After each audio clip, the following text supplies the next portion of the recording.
మరణం ద్వారానే దైవాన్ని చేరుకునేటట్టయితే అందరూ మరణించిన వాళ్ళందరూ దైవం దగ్గరికే వెళ్తున్నారని అనుకుంటే శివుడు యోగం గురించి మాట్లాడేవాడు కాదు.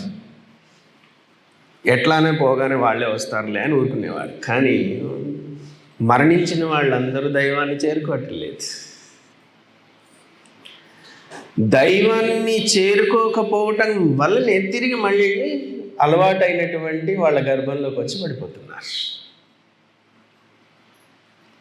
గర్భం ద్వారా బయటకు వచ్చి మనుషుల్లాగా ఉండటం అలవాటు పడిపోయింది కాబట్టి చనిపోయిన వాళ్ళు మళ్ళీ వచ్చి గర్భాల్లోకి వచ్చి చేరుతున్నారు.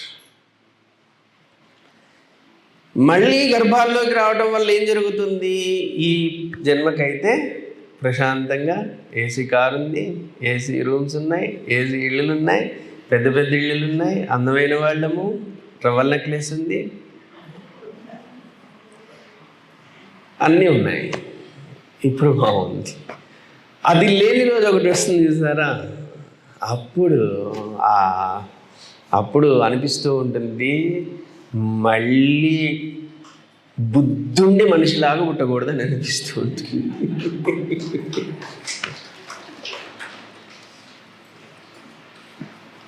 బాగా చదువుకున్న మంచి ఉద్యోగం వచ్చేసింది, బోలెడు శాలరీ వస్తుంది, దాంతో మనం పిల్లలు అమెరికాకి పంపించేసాము, పిల్లలకు కూడా బ్రహ్మాండమైన శాలరీ వచ్చేస్తుంది, అంత బాగుందనిపిస్తుంది. పిల్లవాడికి పెళ్లి చేయగానే ఒక అమ్మాయి వస్తుంది, దేవత వస్తుంది మన ఇంటికి.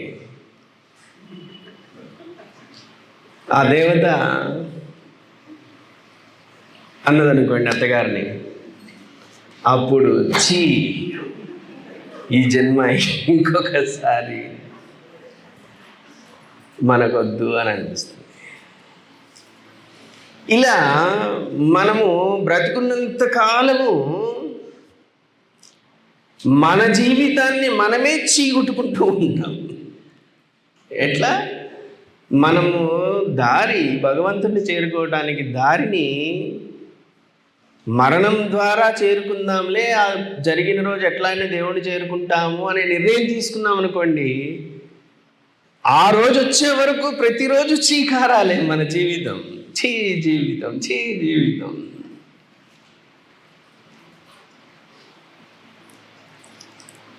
మనిషి ఒక రకమైనటువంటి భయము దేనివల్ల పొందుతున్నాడు అని అంటే, వాడి మనసులో వాడికి నిజానికి బ్రతికి ఉండాలని లేదు. ప్రతి మనిషి లోపల ఎంతైతే బ్రతకాలని కోరికున్నదో అంతే ఈ జీవితం తొందరగా అయిపోతే బాగుండని కూడా ఉన్నది. నేను చాలాసార్లు అంటూ ఉంటాను, నేను కొన్ని వందల సంవత్సరాలు బ్రతికుందాం అనుకుంటున్నాను, మీలో ఎవరైనా ఉండాలనుకుంటున్నారా చేయొద్దండి అంటే, బాబాయ్ వద్దు నాయన, తొందరగా అయిపోవాలి జీవితం అని. ఎక్కువ కాలం జీవించి ఉండాలి అనే విషయంలో కూడా ఎవరు ఆసక్తి చూపించటం లేదు. దేనివల్ల అంటే ఇంట్రెస్ట్ ఏం లేదు లైఫ్. నిజం చెప్పండి, ఎవరికి ఇంట్రెస్ట్ లేదు. మన దగ్గర డబ్బే ఉన్నా, మన దగ్గర అధికారమేమి ఉన్నా, హోదానే ఉన్నా, మనం గుండె మీద చేసుకొని చెప్తే ఉదయం లేవగానే అబ్బా లేసాం అనుకున్న వాళ్ళు ఒకళ్ళు ఉండరు. అమ్మా మళ్ళీ మొదలైందా.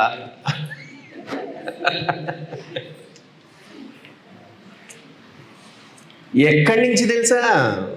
ఏదో వృద్ధాప్యం వచ్చిన వాళ్ళ దగ్గర నుండి కాదు, చిన్నపిల్లల నుంచి. వాడు స్కూల్కి వెళ్ళాలని, అమ్మో ఇవాళ మళ్ళీ లేచాను స్కూల్కి వెళ్ళాలి అని అంటాడు.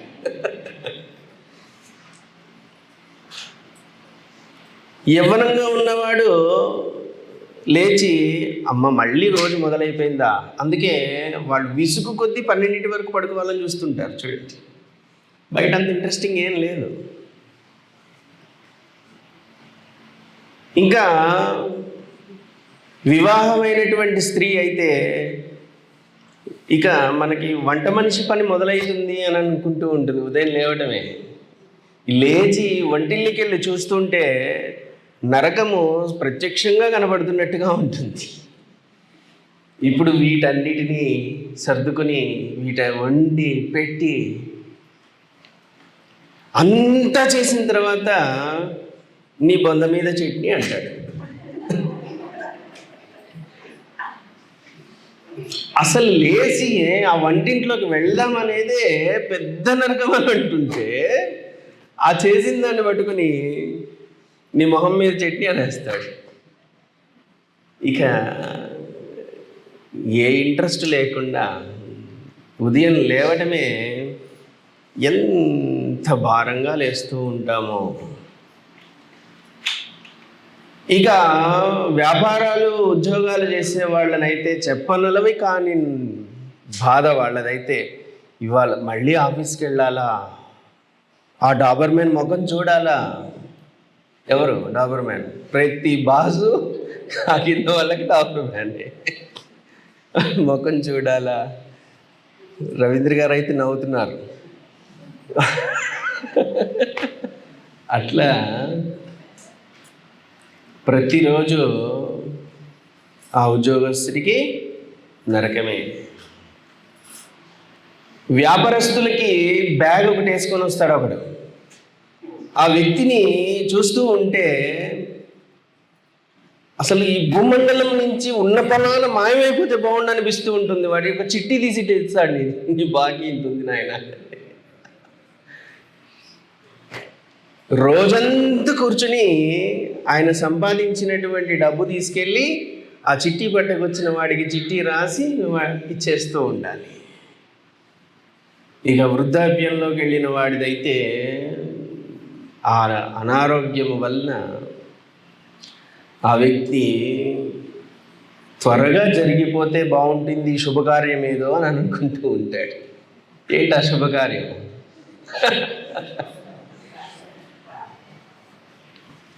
ధర్మదేవుడి దగ్గరికి వెళ్ళిపోవటం అనే శుభకార్యం జరిగిపోతే బాగుందని అనిపిస్తూ ఉంటుంది. ఇలా మనిషి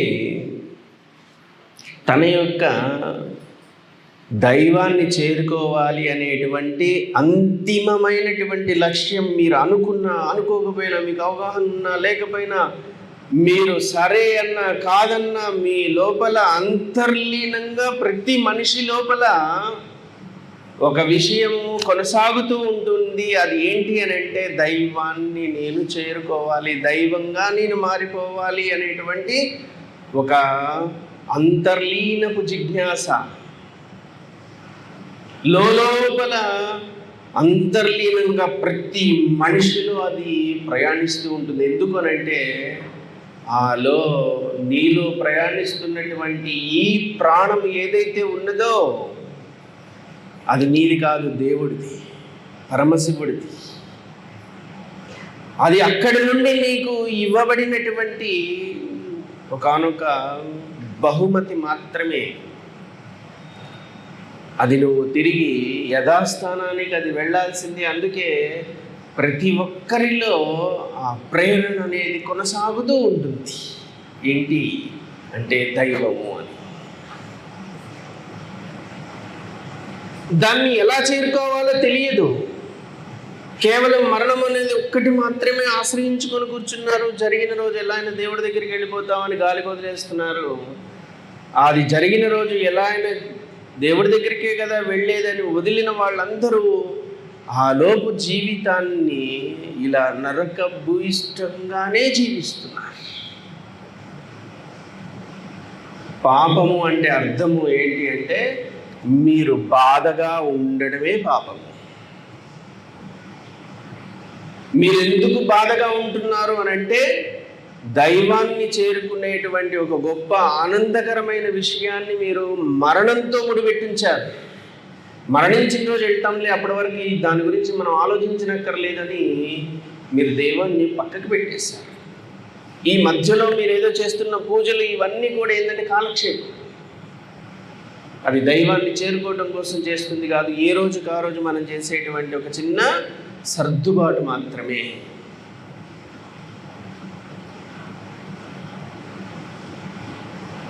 నువ్వు దైవాన్ని చేరుకోవాలనేటువంటి నీ అంతర్ప్రేరణని నువ్వు మరణంతో ముడిపెట్టిన కారణంగా ఈ మధ్యలో ఉన్నటువంటి కాలమంతా నువ్వు దుఃఖంలో పడిపోతూ ఉన్నావు.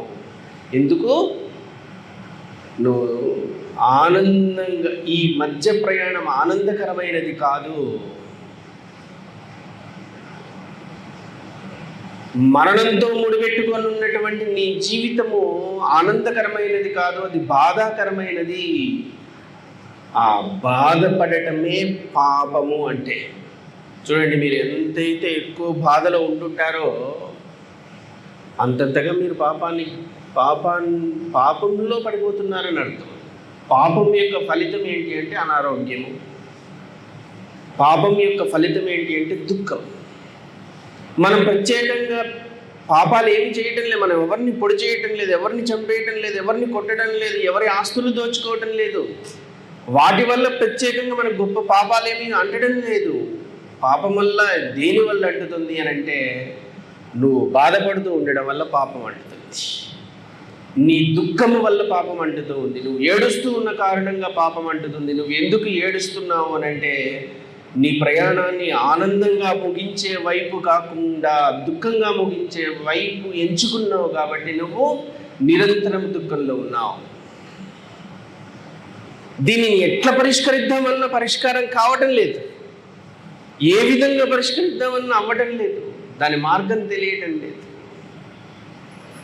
అందుకే మన శంభో యోగం ఏం చెప్తుంది అని అంటే, నీ ముగింపుని మరణంతో కాదు, యోగముతో ముగించు అని చెప్తున్నాం. అది కూడా మరణంలాగానే అనిపించవచ్చు, కానీ మరణం అనే మాట నేను ఏదైతే మాట్లాడుతున్నానో అది కేవలం శరీరం పడిపోవడం గురించి కాదు, ప్రాణం వెళ్ళడం గురించి.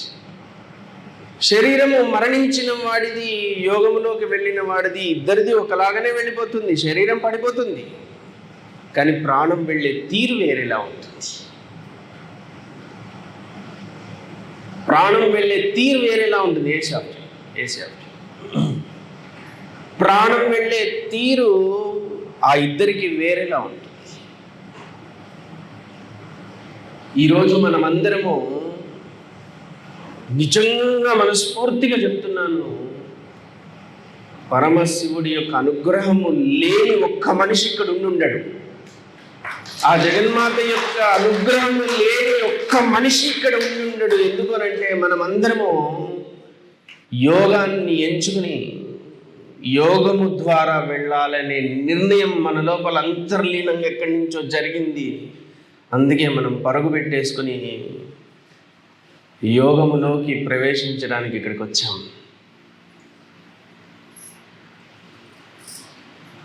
మన జీవితాన్ని ఎటువైపు తిప్పాము అని అంటే, దుఃఖములో నింపేటువంటి మరణం అనే మార్గం కాకుండా పరమానందాన్ని నింపేటువంటి యోగం అనేటువంటి ఒక మార్గం వైపు మనం ఈరోజు మనల్ని మనం తిప్పుకున్నాం.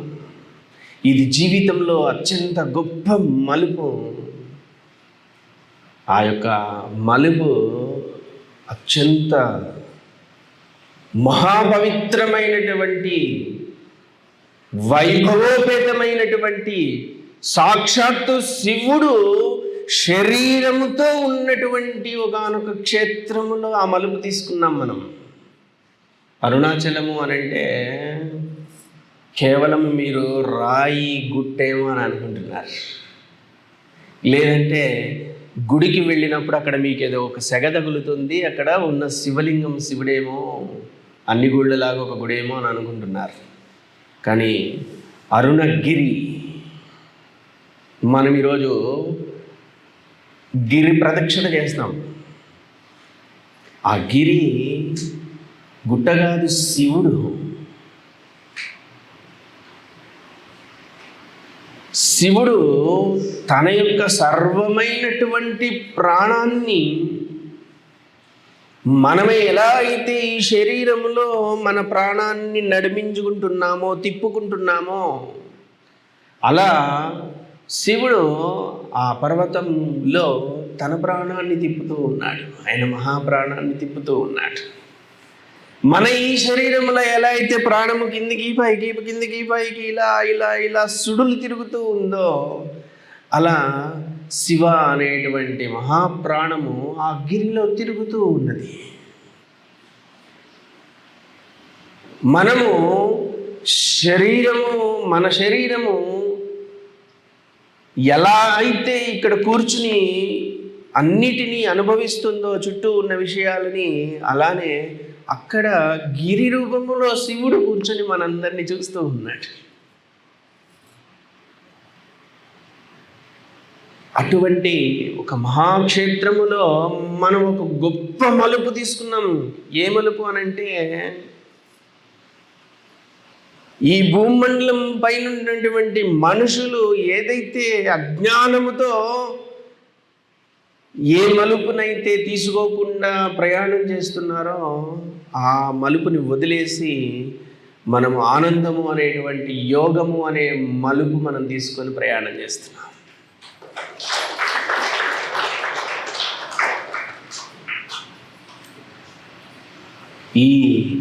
ఈ శివుడు గిరి అని పేరు పెట్టుకున్నాడు అనుకుందాం. పోనీ ఏంటి, ఇక్కడ ఉన్నటువంటి శివుడు గిరి అని పేరు పెట్టుకున్నాడు. ఆయన ఆ గిరి నీ మీద ఇప్పుడు ప్రభావం చూపుతుంది. నువ్వు ఇక్కడ కూర్చున్నావు, నీ మీద ఇప్పుడు ప్రభావం చూపుతూ ఉంది. ఆ గిరి నిన్ను తాకుతూ ఉంది. చూడండి, మనము ఒక మనిషిని మనం కళ్ళు మూసుకొని ఉండగా ఏ శబ్దము చేయకుండా, కనీసం వెంట్రుక వాసిలో కూడా మనకి తాకకుండా, కనీసపు అడుగుల చప్పుడు సడి లేకుండా మన దగ్గరికి వచ్చినా కూడా మనకి దగ్గరలో ఒక మనిషి వచ్చాడనే విషయం తెలిసిపోతుంది. ఎందుకనంటే ఆ వ్యక్తి యొక్క ప్రాణము మనల్ని తాకుతుంది. మనిషి తాకటం లేదు, ఆ వ్యక్తిలోని ప్రాణము తాకుతూ ఉంది. అలానే ఇక్కడ ఈ క్షేత్రాన్ని ఆశ్రయించి ఉన్నటువంటి వాళ్ళని ఆ శివుడు, గిరి అనబడేటువంటి ఆ శివుని యొక్క ప్రాణము మనల్ని స్పర్శిస్తూ ఉన్నది. ఆ విషయాన్ని నువ్వు గమనించలేకపోతున్నావు, అంతే తేడా. నీకు ఒక మనిషి చాలా దగ్గరగా వస్తే మనిషిని మిమ్మల్ని తాకకపోయినా మీ వెనకాల వైపే ఉన్నా మీరు ఎవరో మనిషి దగ్గరగా వచ్చాడని మీరు గ్రహించగలరు. ఎందుకంటే మీ స్థితి మానవ స్థితిలో ఉన్నది, వచ్చినటువంటి మనిషి కూడా మానవుడే కాబట్టి మీకు దాన్ని అనుభూతి చెందగలిగారు. కానీ మనం ప్రస్తుతం మానవుడి యొక్క స్థితిలో ఉన్నాము, మానవ స్థితిలో ఉన్నాము. కానీ ఆ గిరి, ఆ శివుడు మహాదైవ స్థితిలో ఉన్నది, మహాదేవుడు అది. అందుకని మనం దాన్ని గుర్తించలేకపోతున్నాం. అరుణగిరి వచ్చినటువంటి, అరుణాచలం వచ్చిన వారందరికీ మోక్షం ఎందుకు రాదు, కొందరికి ఎందుకు మోక్షం వస్తుంది అని అంటే, మనము ఇక్కడికి వచ్చిన మనము మన యొక్క మానవ స్థితిని పెంచి మనల్ని దైవిక స్థితిలోకి మనం మలుచుకుంటే అప్పుడు ఆ దైవం యొక్క స్పర్శని మనం అనుభూతి చెందగలుగుతాం. ఆ స్పర్శను అనుభూతి చెందగలిగిన వాడు మోక్షాన్ని పొందుతాడు. సకల పాపాల యొక్క నివారణ జరుగుతుంది. బాగా అర్థం చేసుకోండి. ఒక మనిషి మీలాంటి ప్రాణమే, మీలో ఎలాంటి ప్రాణమైతే సంచరిస్తుందో అటువంటి ప్రాణాన్నే పొంది ఉన్నటువంటి మనిషి మీకు దగ్గరగా వస్తే తాకకపోయినా మీకు తెలుస్తూ ఉంటుంది. వాళ్ళు మనల్ని డైరెక్ట్గా స్పర్శించకపోయినా మనకు తెలుస్తూ ఉంటుంది. దానికి కారణం ఏంటంటే మీ ఇద్దరు మ్యాచ్ అయింది ఫ్రీక్వెన్సీ. మీ ఇద్దరు ప్రాణము మానవ స్థాయి ప్రాణము కాబట్టి మీకు అది అర్థం చేసుకోగలుగుతున్నారు. కానీ ఇక్కడున్నది శివ శరీరము, అది మహోన్నతమైన స్థితిలో ఉన్నది కాబట్టి ఈ మనిషి అనుభూతి చెందలేకపోతున్నాడు. కానీ ఈ క్షేత్రానికి వచ్చి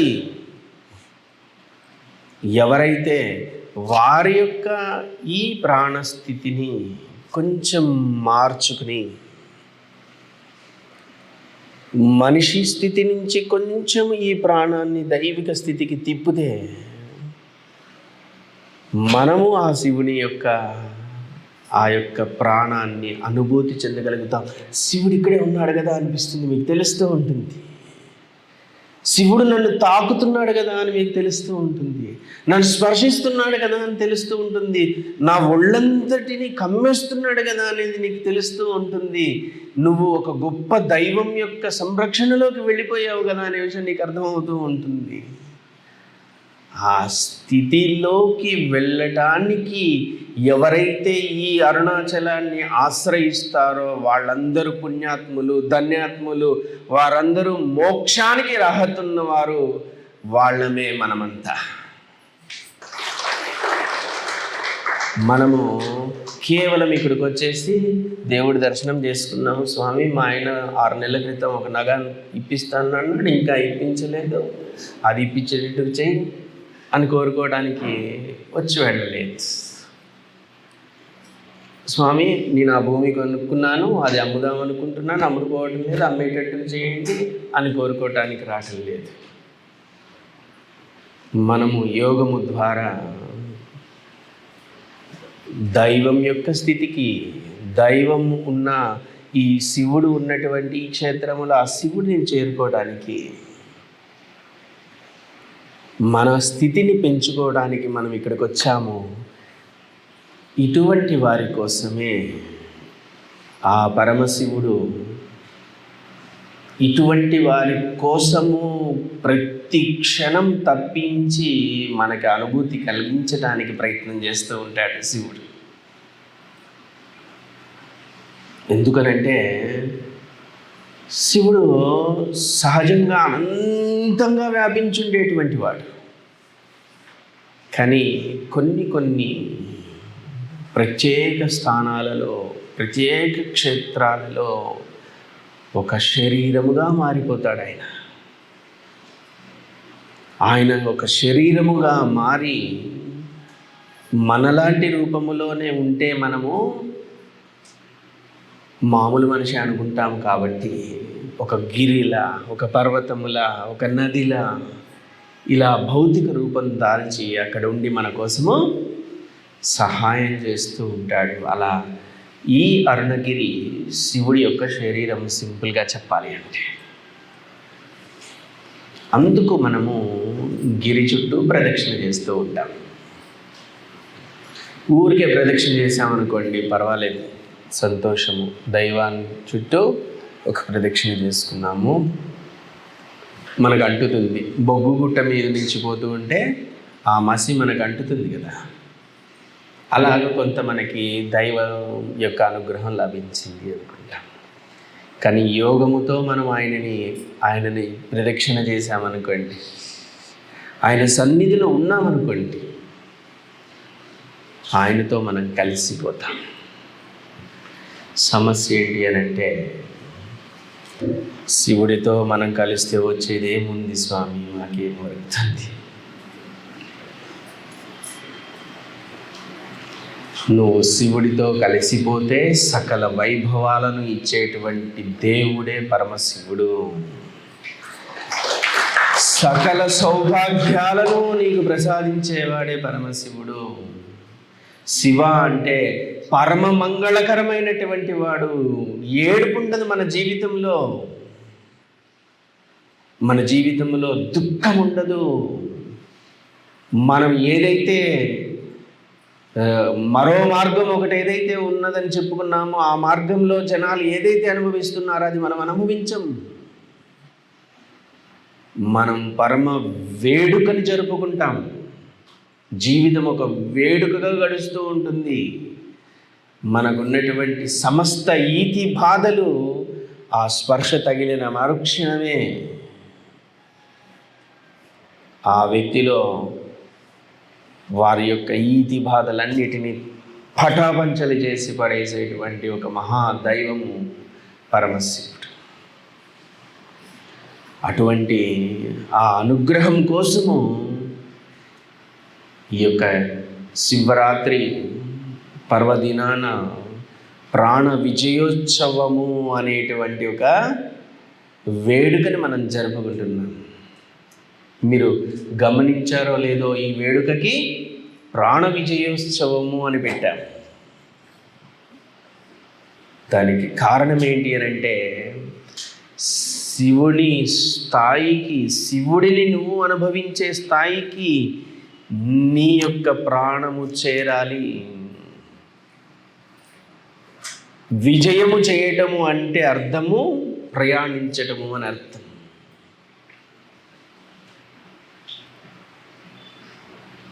పెద్దవాళ్ళు ఎవరైనా మీ ఇంటికి వచ్చారనుకోండి, ఆయన వచ్చాడండి అని అనకూడదు. ఫలానా స్వామి విజయం చేశారండి అంటాం, అంటే మా ఇంటికి వచ్చారండి అంటాం. లేదా విజయం చేస్తున్నారు అంటే ఆ ఏరియాలో ఆయన పర్యటిస్తున్నారు అని. అలా ప్రాణ విజయోత్సవము అని మనం ఎందుకు పెట్టుకున్నాము అని అంటే, ఈ ప్రాణము విజయం చేయబోతున్నది, విజయాన్ని సాధించబోతున్నది. ఎటుగా అంటే దీనిని శివుడి వైపు తీసుకువెళ్ళే దిశగా, పరమశివుని యొక్క స్థితిని అనుభవించటానికి అనుకూలమైనటువంటి స్థితిగా మనము ఈ యొక్క ప్రాణాన్ని నడిపించబోతున్నాం ఈ 2 రోజులు కూడా. అందుకే ఇది ప్రాణ విజయోత్సవ వేడుక. కాబట్టి అందరూ చాలా స్పృహతో ఉండండి, చాలా శ్రద్ధగా ఉండండి. బయట విషయాలని మనము ఎక్కువగా మనసులోకి తీసుకురాకండి. ప్రాపంచిక విషయాలలోకి నిండి ఉండిపోకండి. అరుణాచలంలో ఏంటి స్పెషల్స్ అని వెతకకండి. ఇది మనము శివుడి వైపు చేసేటువంటి ప్రయాణము అనే విషయాన్ని గుర్తు చేసుకొని జీవితంలో అత్యంత విలువైనటువంటి సమయాన్ని మనము సాధన కోసం వినియోగిద్దాం. సరేనా? సాధన కోసమే వినియోగిద్దాము. మన యొక్క ప్రాణము సాధారణ విషయాలతో స్పందించకుండా దైవము అనే విషయంతో స్పందించేలాగా మలుచుకుందాం. నేను మళ్ళీ చెప్తున్నాను, గుర్తుపెట్టుకోండి. మీరు దైవం వైపు ఎంత ఎక్కువగా వెళ్తుంటారో అంత గొప్ప ఆనందాన్ని పొందుతారు. మీ ప్రాపంచిక సుఖాలు కూడా మీకు అవి పెరుగుతాయే కానీ తగ్గు. ప్రాపంచికమైన సుఖాలన్నిటినీ మీరు అనుభవిస్తూనే దైవం అనేటువంటి ఆ యొక్క దివ్యమైన అనుభూతిని కూడా మీరు పొందగలరు. మన విధానమే అది. ప్రాపంచికమైన విషయాలని విడిచి సన్యసించి అన్నిటిని విడిచిపెట్టేయండి, అప్పుడు కానీ దేవుడు దక్కడు అనేది అది సాధ్యపడే విషయం కాదు. మీరు ప్రాపంచిక జీవితంలో సకల సుఖాలను అనుభవిస్తూనే మీరు చేయాల్సింది మీ ప్రాణాన్ని కాస్త ఉన్నత స్థితికి తీసుకువెళ్ళటం, కాస్త ఉన్నత స్థితికి దాన్ని నడిపించటం.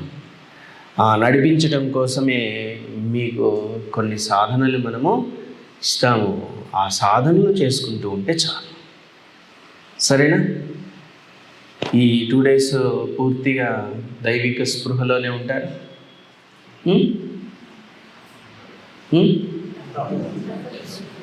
2 days కాదు, ఎప్పుడూ ఉన్నాము. 2 days కాబట్టి అందరు కలుపుకుని తలుపు.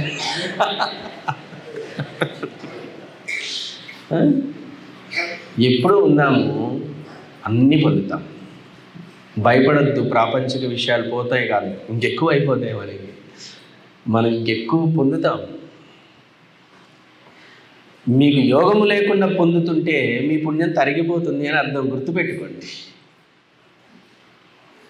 మీరు యోగం లేదు ఇప్పటి వరకు, మీ ఇంటి పక్కన వాడిని చూసి మీరు అంటారు, వాడు ఏ యోగం అండి, వాడు దేవుడు అంటేనే అటు పక్క నుంచి వెళ్ళిపోతాడు తలదిప్పుకొని, వాడు బ్రహ్మాండంగా ఉన్నాడు, మేము అంత పెద్దగా ఏం గొప్పగా లేము, ఏ దేవుడు లేడన్నవాడే బ్రహ్మాండంగా ఉన్నాడు, మేము ఇన్ని చేస్తుంటే మేము బాగాలేదు అని అంటుంటారు.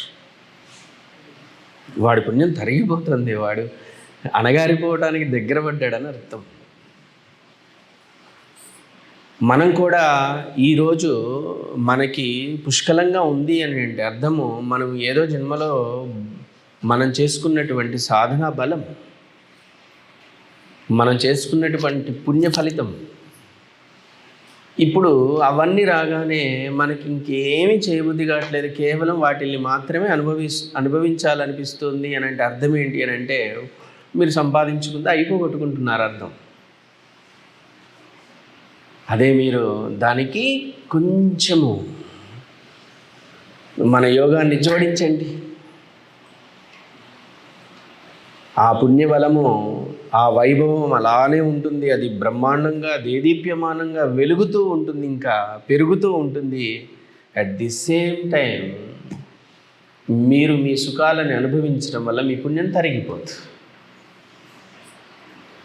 అందుకనే మీరు ఇప్పుడు ఎట్లా ఉన్నారో అలాగా, ప్రస్తుతం మీ జీవితం ఎలా ఉందో అలాగా దానికి కొంచెము యోగాన్ని యాడ్ చేయండి, అంతే. ఈ జీవితం ఇంకా వైభవంగా మారుతుంది. ఆ వైభవాన్ని అనుభవించటం వల్ల పుణ్యము తరగదు. పుణ్యము తరగని కారణంగా మీరు ఎప్పటికీ ఈ వైభవోపేతమైన స్థితిలోనే యోగాన్ని అనుభవిస్తారు. సౌకర్యాలు, సుఖాలే మనకున్నటువంటి పుణ్యాలని మొత్తాన్ని హరించేస్తాయి. దేవుడి నుంచి దూరం అయిపోతాము అని అంటే దాదాపు దేవుళ్ళందరూ రాజులుగా పుట్టిన వాళ్ళే. చూడండి, మహావైభవాల్లో పుట్టిన వాళ్ళు ఏం తగ్గలేదు కదా. మీ సుఖాలేవి మిమ్మల్ని తగ్గించవు, కానీ యోగము దానికి తోడుగా ఉన్నప్పుడు. అందుకే గుర్తుపెట్టుకోండి, యోగము వల్ల మీరు మీ జీవితాన్ని కోల్పోరు, మీ జీవితాన్ని ఇంకెక్కువ ఆనందిస్తారు, మీ జీవితాన్ని ఇంకా వైభవంగా మలుచుకుంటారు.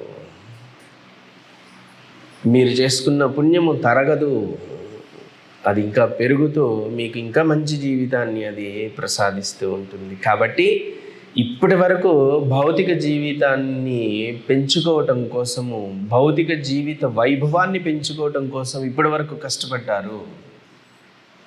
ఇంకా ఆలస్యం చేయకండి, తరిగిపోయి అవస్థలు పడే దగ్గరికి రాకండి. ఎందుకంటే క్షీణే పుణ్యే మర్త్యలోకం విశంతే అని పుణ్యము తరిగిపోతే దేవతలు దేవతాలోకాల నుండి భూలోకాలకు వచ్చేస్తున్నప్పుడు మనం చేసుకున్న ఈ పుణ్యానికి పొందిన ఈ మాత్రపు రూపాయి తరిగిపోదంటారా? తరిగిపోతే కష్టాల్లోకి వెళ్ళిపోతాం. అందుకే ఇది తరగద్దు, మనం పెరగాలి తప్ప తరగద్దు. కానీ మనము వాటిల్లో ఉంటున్న మనం యోగాన్ని విడిచిపెట్టకుండా యోగాన్ని కూడా దానికి కొంచెం జోడించండి చాలు. యోగము మోక్షము ఈ రెండింటిని కలగలిపేద్దాం. మనం ఇప్పటి వరకు భూమి మీద మనము ప్రాపంచిక జీవితాన్ని పక్కన పెట్టేస్తేనే తప్ప, సన్యసించినట్టుగా అన్నిట్లో వైరాగ్యం వస్తేనే తప్ప దేవుడు అందడు అనేటువంటి తీరుని మనం విని విని విని విని ఆ అపోహలో ఉండిపోయాము.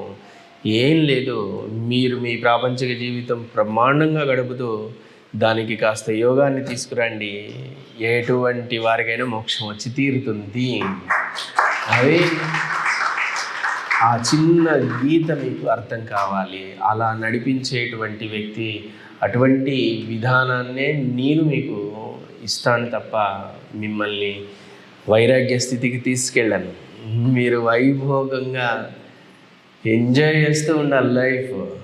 దానికి సిన్సియర్గా కొంచెము సాధనని కలపండి, అంతే. దాంట్లో లోపం రాకుండా చూసుకోండి, సరేనా? శంభో శంభో శంభో.